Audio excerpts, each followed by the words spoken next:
Hello friend, आप सभी का डीएम मैथ सॉल्यूशन में स्वागत है। आज हम जानेंगे सोवियत संघ में शॉक थेरेपी किसे कहते हैं और इसका क्या परिणाम होता है। इन्हीं सभी के बारे में हम जानकारी आज प्राप्त करेंगे। तो शॉक थेरेपी का सबसे साधारण अर्थ होता है आघात या सदमा। आघात माने होता है चोट, सदमा पहुंचाकर रोगी का इलाज करना, मतलब किसी को दुखी करके फिर उसे खुश करना, या किसी को दुखी करके किसी को उसका कार्य न करके उसे सदमा पहुंचाकर फिर उसे अच्छाई में बदलना। कम्युनिस्ट शासन खात्मे के बाद रूस में कुछ ऐसा ही हुआ। क्या हुआ कि कम्युनिस्ट शासन जब ख़त्म हो गया तो फिर उसके बाद उसे यह समझदारी आई कि नहीं, अब हमें अपने किस प्रकार से कार्यों को करना चाहिए जिससे हमारा सम्मान और हमारे कार्य बने रहेंगे और हमारी शक्तियाँ बनी रहेंगी। तो इसी के बारे में शॉक थेरेपी के नीचे बारे पूरी जानकारी प्राप्त होगी। अभी तक रूस की कृषि भूमि और उद्योग धंधों पर सरकार का नियंत्रण था।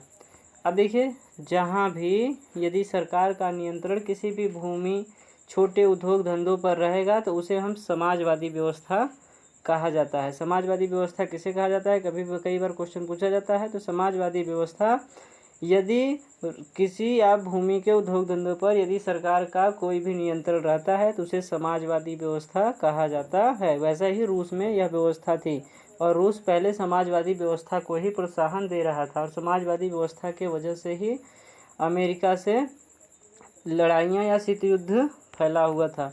परंतु अब इन्हें निधि नियंत्रण में लाया जाए, अब इसे नियम के नियंत्रण में, नियंत्रक देख रेख में लाया गया और उसे पूंजीवादी व्यवस्था समझा जाता है। अब देखिए, पूंजीवादी का ही रूस विरोध कर रहा था, सोवियत संघ विरोध कर रहा था और लास्ट में कम्युनिस्ट शासन भी इसी पूंजीवादी व्यवस्था को समझा और उसी पूंजीवादी व्यवस्था को अपने अंदर में लाया। इसी प्रकार अभी तक रूस में कम्युनिस्ट तानाशाही विद्यमान थी।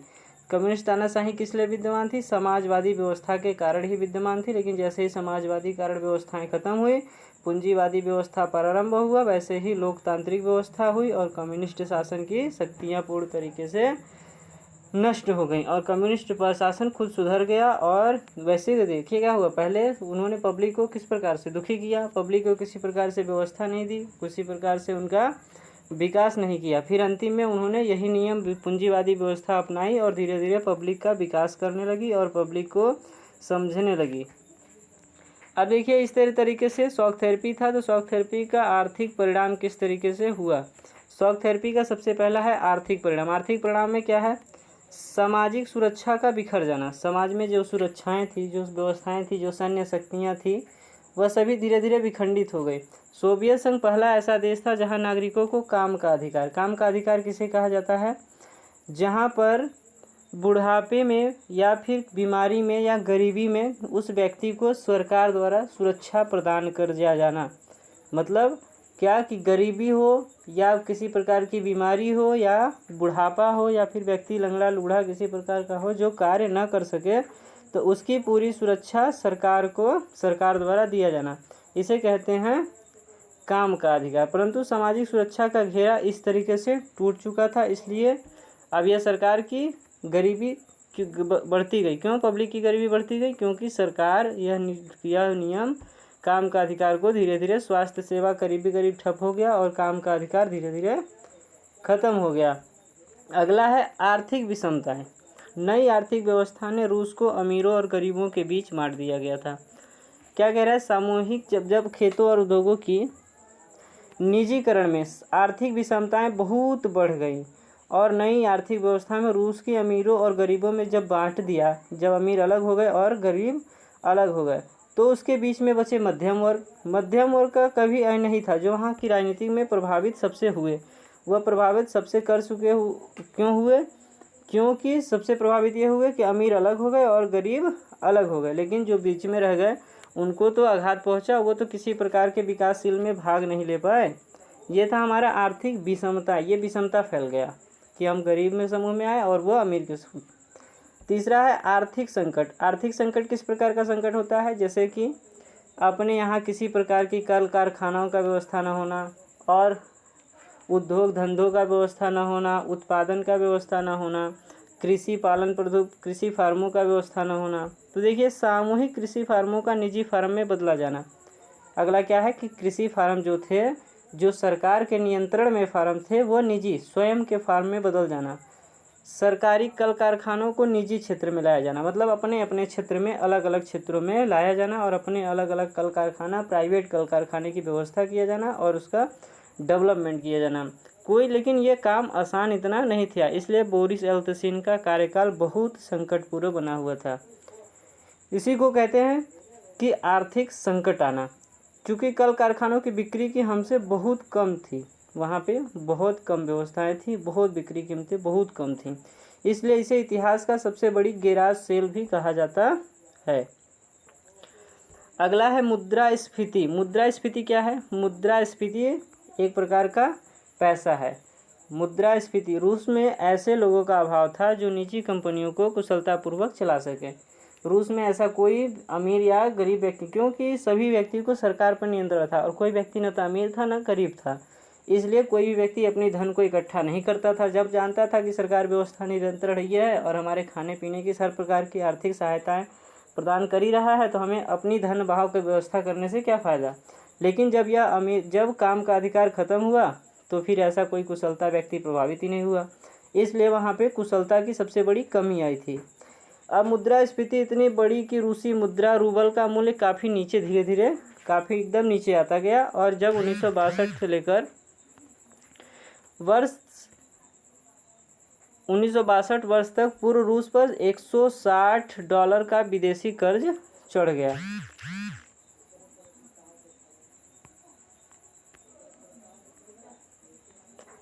राष्ट्रपति एल्त्सिन बार बार अपने प्रधानमंत्री बदलते रहे, परंतु अर्थव्यवस्था उन्होंने सुधार नहीं कर पाए।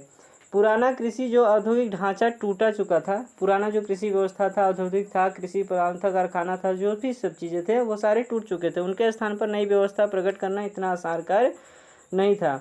मजदूरों को, डॉक्टरों को, सरकारी कर्मचारियों को समय पर वेतन न मिलना के कारण प्रदर्शनकारियों का दौर बढ़ता गया और उसमें सरकार की कमियां आती गई और सरकार धीरे धीरे डेवलपमेंट करने से चूकता गया और अपने कार्यों को पूर्ण तरीके से नहीं कर पा रहा था। ये थे हमारे आर्थिक संकट। लेकिन अब थे शॉक थेरेपी का राजनीतिक परिणाम था। राजनीतिक में क्या परिणाम, किस प्रकार से बदलाव हुआ? लोकतांत्रिक संस्थाओं का विकास धीरे धीरे होता है। लोकतांत्रिक संस्था धीरे धीरे, संविधान बनेगा, संविधान बनने के बाद नियम लागू होगा, नियम लागू होने के बाद फिर उसमें कार्य होंगे, सभी को कार्य बांटे जाएंगे। ये कार्य बहुत धीरे धीरे होता है, लेकिन अचानक से परिवर्तन होना यह बहुत ही बड़ा संकट का कारण बन गया था। रूसी राष्ट्रपति एल्त्सिन की लोकप्रियता का ग्राफ काफ़ी नीचे धीरे धीरे आता गया। चीज़ें उनके हाथ से निकलती जा रही थी और 1993 में तो उन्होंने यह भी धमकी दे डाली कि हम रूसी संसद को अब पूर्ण तरीके से पहले भंग करेंगे। मतलब भंग करने का मतलब क्या है? इमरजेंसी लाना, मतलब आपातकाल की घोषणा करना। आपातकाल क्या घोषणा क्या होता है कि अर्थात संविधान के नियम का कोई भी काम न होना और सरकार के द्वारा कोई भी कागजी कार्रवाई का कार्य न होना, पूरा तरीके से बंद होना। 1994 में चेचन्या में संघर्ष छिड़ गया। वहाँ का एक राज्य का नाम है चेचन्या। चेचन्या निवासी अपनी आज़ादी की मांग कर रहे थे। उन लोग अपना आज़ाद करना अपने देश, जैसे सोवियत संघ भी 5 केंद्रीय संगठन से बंधा हुआ था, तो एक बड़ा सोवियत संघ बना हुआ था। वो धीरे धीरे जब 1991 25 दिसंबर 1991 में जब विखंडित हुआ तो सब अलग अलग हो गए। फिर एक रूस बचा। अब रूस में क्या है, एक राज्य चेचन्या है, वो भी कहता है कि हम अलग हो जाएं और अपनी आज़ादी करें। 1995 में जब रूसी संसद के लिए चुनाव हुए तो संसद की कुल 450 सीटों के लिए 46 पार्टियां ग्रुप मैदान में थीं। 46 पार्टियां ने भाग लिया, 450 सीटें थी और सर्वाधिक सीटें गेन्नादी ज़्युगानेव सबसे अधिक कम्युनिस्ट पार्टी ने जीती थी और इसी की कम्युनिस्ट पार्टी जीती थी। इनको कुल कितना सीट मिला? कुल 147 सीटें मिली थी और दूसरे और तीसरे नंबर पे और अधिक पार्टियां थीं। और यही कम्युनिस्ट पार्टी पहले क्या था? पूर्ण तरीके से तानाशाह था और तानाशाह होते हुए कम्युनिस्ट पार्टी जब टूट गया, फिर कब इसका परिवर्तन हुआ? 1995 में जब नया चुनाव हुआ। तब नया चुनाव होने के बाद जब एक कम्युनिस्ट नया पार्टी बना और नया पार्टी लोकतांत्रिक संविधान की व्यवस्था की और लास्ट में राष्ट्रपति बोरिस एल्त्सिन ही बने और धीरे धीरे रूस में संघर्ष और तनाव धीरे धीरे खत्म हुआ। वहाँ पे संघर्ष तनाव कैसा था, कई प्रदेशों में तो यह स्थिति बहुत ज़्यादा बिगड़ चुकी थी, जैसे चेचन्या और ताजिकिस्तान की स्थिति थी। जितने गणराज्य मतलब विखंडित हुए थे, इससे 15 गणराज्य, सोवियत संघ के 15 गणराज्य थे, 15 गणराज्य जब विखंडित हुए थे तो जल्दी जल्दी में बहुत अपना अपना अलग अलग संविधान बनाए थे। वह संविधान बनाने में बहुत जल्दी समय नहीं लगाए थे और वह जल्दी ही बना लिए थे। बनाने के कारण उनका अच्छे से संविधान पूर्ण तरीके से बन नहीं पाया था और उनके धीरे धीरे बेरोजगारी में वृद्धि होती गई और धीरे धीरे वह कोई विकास कर लिया, बहुत अच्छा विकास कर लिया और कोई बहुत अच्छा विकास नहीं कर पाया। इसी के आगे चेचन्या, ताजिकिस्तान, किर्गिस्तान और अन्य जितने थे, उज़्बेकिस्तान, ये सारे अपने अपने नए क्षेत्रों का संविधान बनाए और नया विकास किए। यदि वीडियो आपको अच्छा समझ में आया हो तो वीडियो को लाइक, सब्सक्राइब एंड शेयर करें। धन्यवाद। अपने किसी भी समस्या को यदि हमसे चाहते हैं सुधारना तो आप हमें कमेंट बॉक्स में लिखें और अपनी समस्या को बताएं, या फिर किस प्रकार के आप किस पर वीडियो चाहते हैं उस कमेंट को बताएं। हम आपकी समस्या को अवश्य ही दूर करने का प्रयास करेंगे। वीडियो को पूरा अवश्य ही देखें, लाइक एंड सब्सक्राइब करें। धन्यवाद।